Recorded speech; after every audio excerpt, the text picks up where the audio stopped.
sort of solo. I think instead of calling them a review, they're more just going to be my opinions because it's, you know, I'm not that much of a reviewer with wrestling. I've started to realize, you know, unless I can talk about it with a bunch of people, which, you know, always helps. So I guess the thing I want to ask you, man, is was it a yay or was it a nay for you?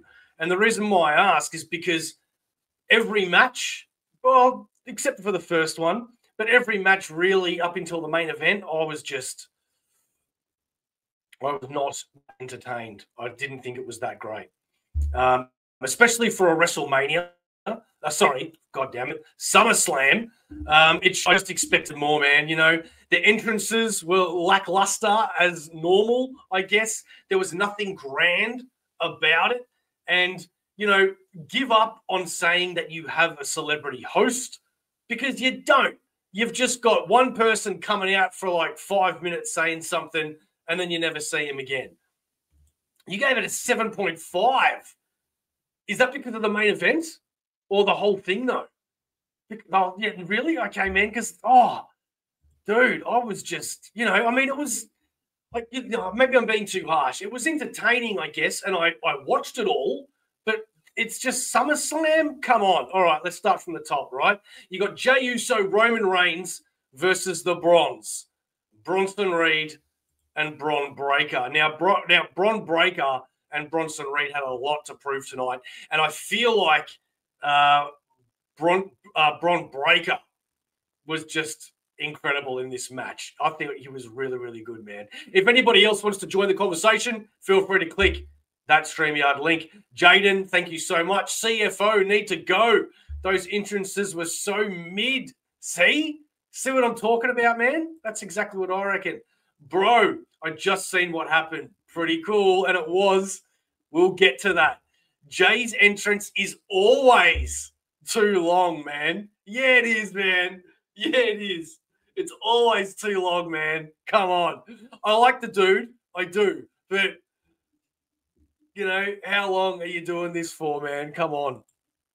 But, yeah, man, the first match was pretty good, I got to admit. And I really like how Bronson Reed came out with Roman Reigns' shoes because him stealing those shoes was quite an odd move.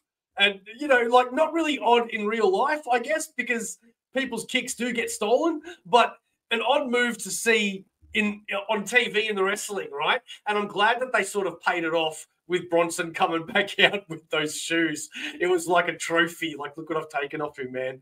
That was pretty good. The Great Legend Show. Yes. Hulk Hogan, RIP indeed. And how classy of WWE to do a continued salute to Hulk Hogan, regardless of the controversy or regardless of what people thought of him. It was very, very classy to have, what was it, SmackDown first, then Raw, and even a good mention tonight in SummerSlam. That match was a solid 9 out of 10. Yeah, it was good, man. I've got to admit. It was a good match. It was a great opener. Everybody did really, really well. And I expected the rest of the PLE to sort of follow that. And I just don't feel like it did, man. I just don't feel like it did. Did you like the outcome of the main event? Yeah? Okay. All right. So then Bronson also, by the way, outdid himself with a couple of moves.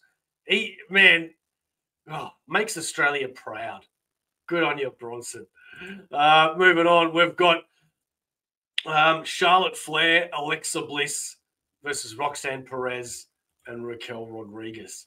What do you think of that one? By the way, I also forgot to mention Roman Reigns and his flying over the top rope and overshooting. And, man, did that look like that could have been dangerous. And thank God for Roman Reigns. He looks to be completely fine. But, dude, man, like he flew. Roman did. But anyway, sorry. Charlotte Flair, Alexa Bliss, Roxanne Perez, and Raquel Rodriguez. This was interesting. This was interesting. I think they all performed really well. I guess, you know, it's I shouldn't shit on it because it was a good match.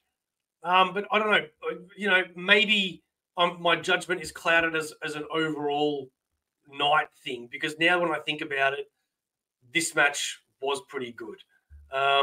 Is this 8.5, 8.5 for this match, Alexa Bliss and Charlotte Flair? Yeah, okay. What did you think about the whole Alexa punching Charlotte and then Charlotte getting up and looking a little sinister for a minute, but then she didn't do it, and then they did win? Did you like that outcome? You were for that popper. Okay. All right. What did you guys think in the chat? Would you have wanted some other sort of outcome? How do you feel now about Roxanne Perez and Raquel Rodriguez not having the title? Where will that storyline go? Will they still care about Roxanne Perez in the Judgment Day now that she hasn't got gold? We will have to tune in to Raw to find out. We also want to give a shout out to our 4 lifers. These are our paid members. Thank you to each and every one of these individuals. It gets you a few perks. If you want to support Aussieverse in a different way, the best way to do it is by subscribing to the channel. Please do that, and let's Aussieverse grow together. We are also sponsored by Comic Bookaroo. A word from them very, very soon. After that match, we had Karrion Kross versus Sami Zayn. Now, Popper, hang on. First of all, Charlotte will slap her back soon enough. Yeah. Do you like Charlotte Flair? Yeah? Okay. Because so do I. I got to admit. But Karrion Kross, not only on a pay-per-view premium live event, but SummerSlam. So this was really cool because I've been dying to see Karrion Kross elevated, and hopefully he is, and it's not just a one-off, because his contract expires in the next month, I believe. So we just don't know what the future holds for Karrion Kross. Did they give him SummerSlam to entice him to stick around, or is it a bit of a switch bait, whatever that term is? You know what I'm trying to say. Sami Zayn, I just don't care. Sami Zayn needs a new persona. He needs a new gimmick. He needs some darkness for me to care about him. WWE Movie Maker. Hello. I can't say I've seen you before. Thank you very much for joining. Karrion Kross and LA Knight might have to go to another promotion and get a main event shot there. Well, yes, absolutely. But I hope it doesn't come to that. Who's LA Knight fighting tomorrow? I can't remember. If anybody does, put it down in the chat, please. Popper said 7 out of 10. Sammy don't need the effing push. Kross needed it. Absolutely. 100%. 100%, man. I love Karrion Kross. Let's get him more. And you know what? He's not on the card. He's not on the card. That's bad, man. That's bad. That's bad. So, yeah, Karrion Kross lost, and I'm not down for that. I am not down for that. Next, we had Jade Cargill versus Tiffany Stratton. Who was in on the card? LA Knight.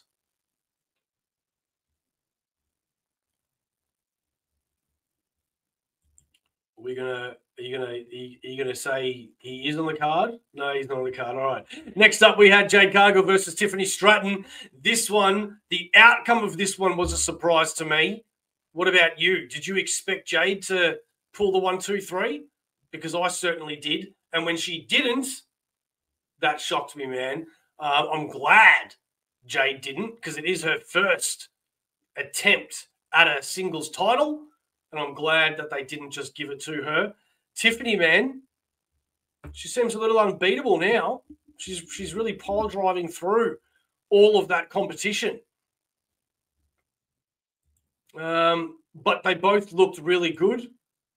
Thank God there was no wardrobe malfunctions, because those two have had them quite a bit recently. And I've got to admit, thought went through my head, is it going to happen again? And it didn't. So that's great.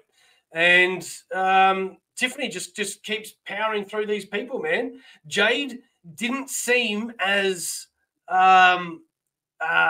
green in this match as she has in others. It looks like she has progressed a little bit.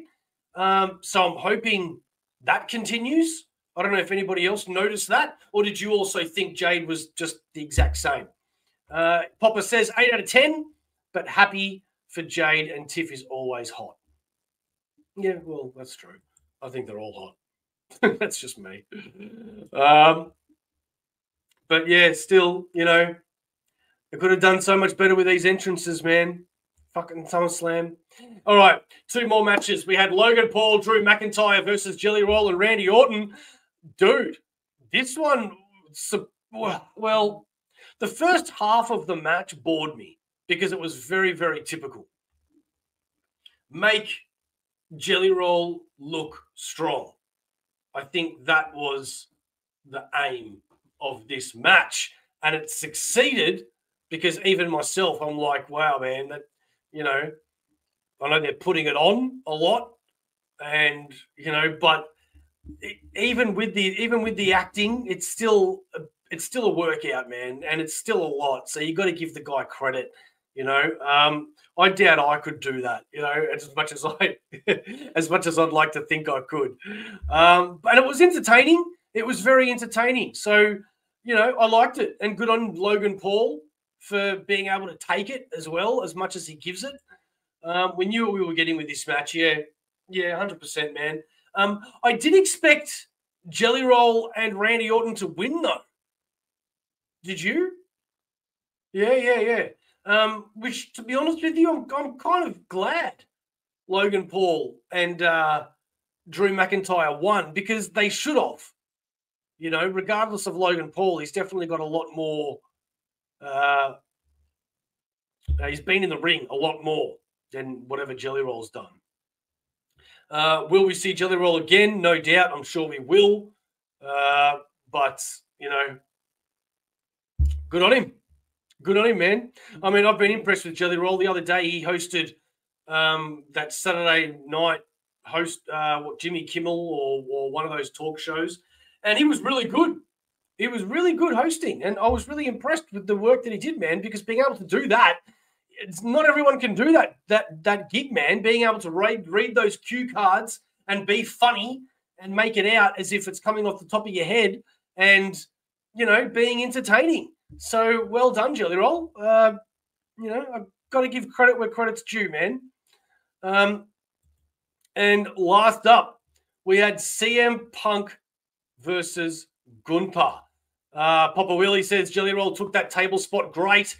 Yes, I think all of them took their spots pretty well, man. But yeah, Jelly Roll really did, man. I'll be interested to see if there's any injuries, like no matter how minor, with Jelly Roll. That'll be interesting.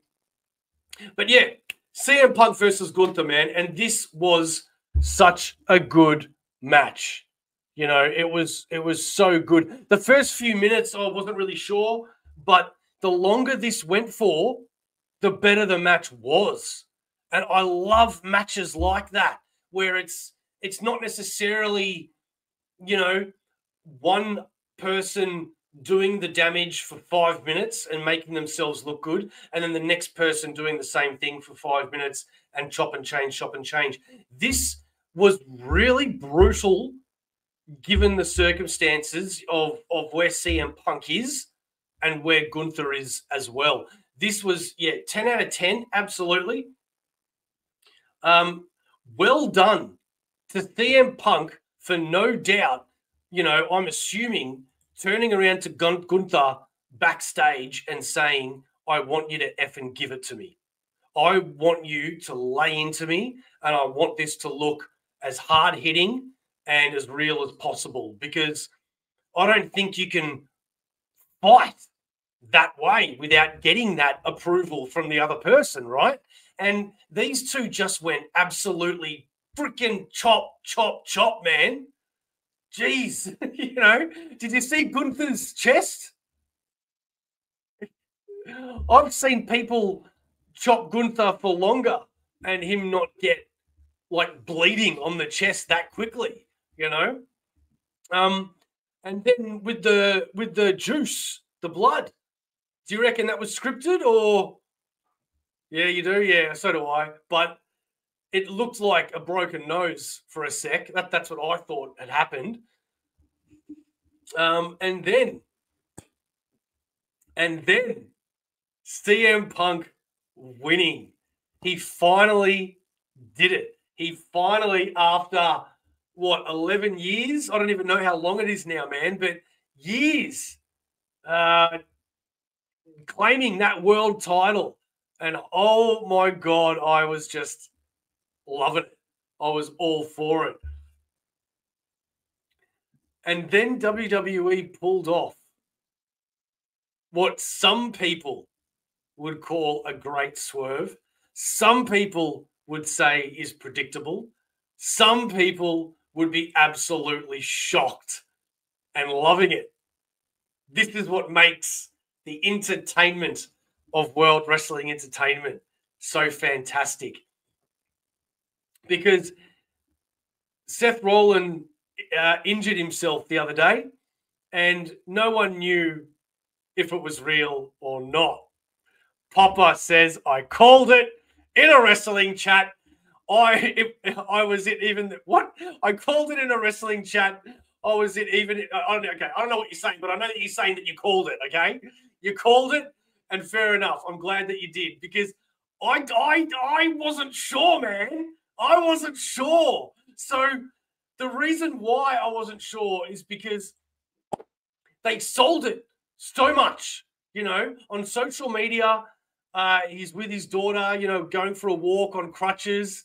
They're saying that he's the whole next year is in jeopardy. And then there were reports that said that Seth Rollins was actually injured like a week or so before. So the injury that we saw on television was fake, but he's actually injured. And this was just a way to show that injury on TV. So I didn't know where this was going, man. I didn't know if it was real or not. So in the back of my mind, watching SummerSlam, obviously I had, is Seth Rollins going to cash in, right? So it kind of ruined it a little bit just in that way. But when he did do it, it was still a hell of a surprise. And it was still a shock. And I still couldn't believe it. So well done. That was absolutely fantastic.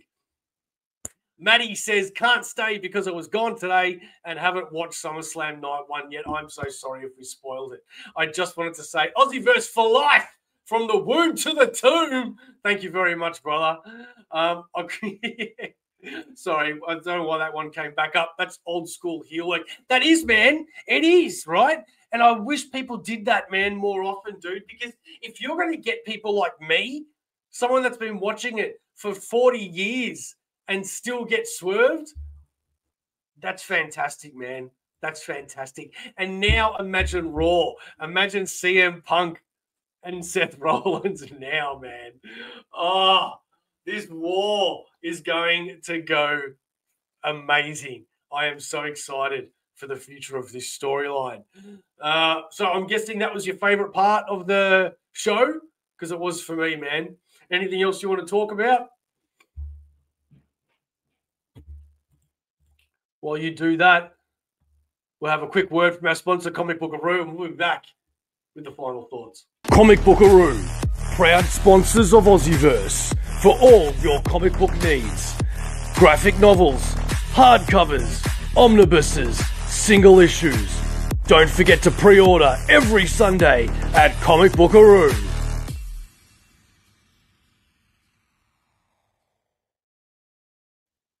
All right. So as we wind down now, the future is hopefully looking a little less convoluted with WWE and their shows. We have Clash in Paris, I think, is next month. And after that, man, I don't even know. I think they're going to Australia, November maybe. I don't know. But whatever it is, I'll be sure to give my thoughts. Hopefully, Papa will be joining us and some other people. If not, well, we'll just truck through and see what happens. If you are interested in other content, please check out the other playlists. We do comics, we do music, we do all sorts of stuff. Closing thoughts from Papa is Rollins and Punk will last until WrestleMania 42, and Punk will get night 2 main event. I hope you are right. I hope you are right, because I agree with that, man, and I'm looking forward to it.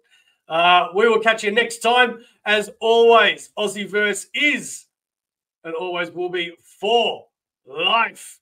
Go check out Papa on his Instagram and especially his YouTube for his own wrestling content, plus more gaming. He does gaming. You like that? Go check him out, man. All right, we'll catch you. Thank you very much.